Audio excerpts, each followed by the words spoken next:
exchange knowledge. And then I would like to thank both the groups who presented last week.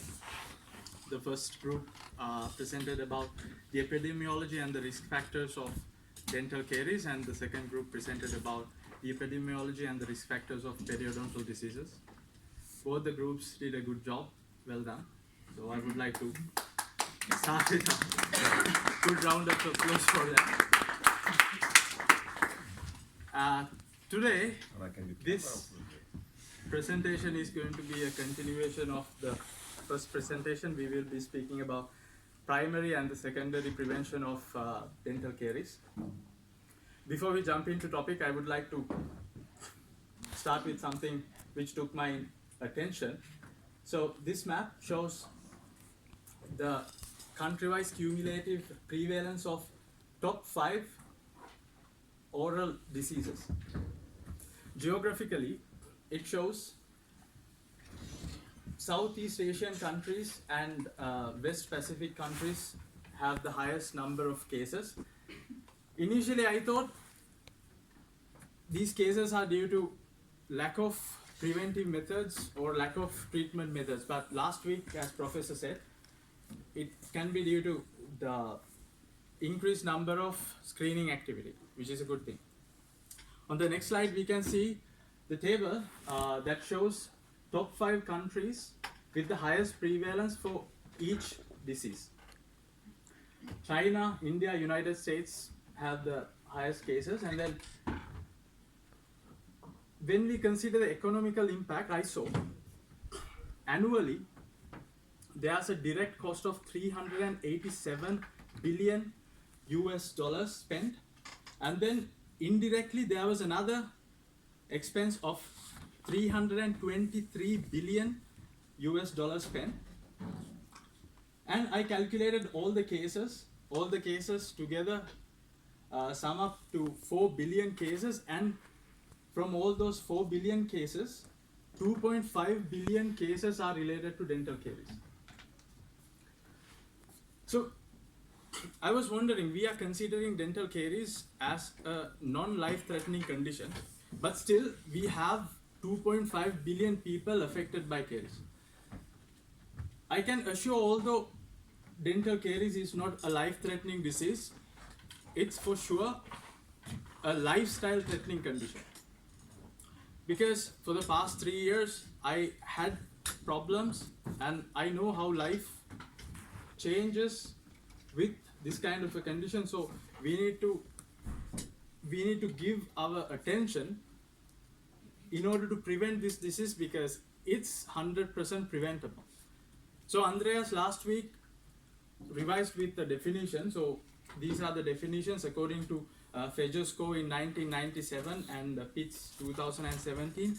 Dental caries is a biofilm mediated, diet modulated, multifactorial, non-communicable disease. It's a dynamic disease resulting in net mineral loss of dental hard tissue. And according to Jacoman 2018, caries is a bacterial disease of calcified tissues of the tooth, characterized by demineralization of the inorganic and destruction of the organic substance of the tooth. And according to American Dental Association and Veja 2023, caries is a biofilm mediated, sugar-driven, multifactorial dynamic disease characterized by phasic demineralization and remineralization of the dental hard tissue. I wanted to memorize all these definitions, and then I stitched everything together and came up with this definition with a lot of words. It's very difficult to memorize, so I think you have all the PDF files, so you can read it whenever you want.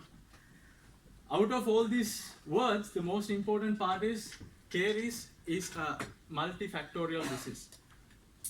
It has multiple factors. So until 1728, there were 4 main factors. The factors were like people believed caries caused by tooth worm, tooth insects, demons and passed since, but then in 1728, Professor Pierre suggested, no, it's not such a condition, it's the mortification of the bone. So he considered tooth as the bone. Yes, Professor? So then in 1872, the the terminology dental caries came into existence, and since then we have the etiological chemical theory, and then etiological microbial theory, and then non-specific plaque hypothesis, then the plaque hypothesis, then finally the ecological plaque hypothesis. With everything together, now we have the understanding there are many factors related to tooth decay. So all these factors can be grouped into biological, behavioral, environmental, and psychosocial categories. All these causative factors are the same as the risk factors. If we can prevent these risk factors, there is a 100% chance of preventing dental caries. So in order to continue further, Laura will be discussing about the risk factors. Laura. So, okay, also to summarize a bit what the previous group said, a caries factor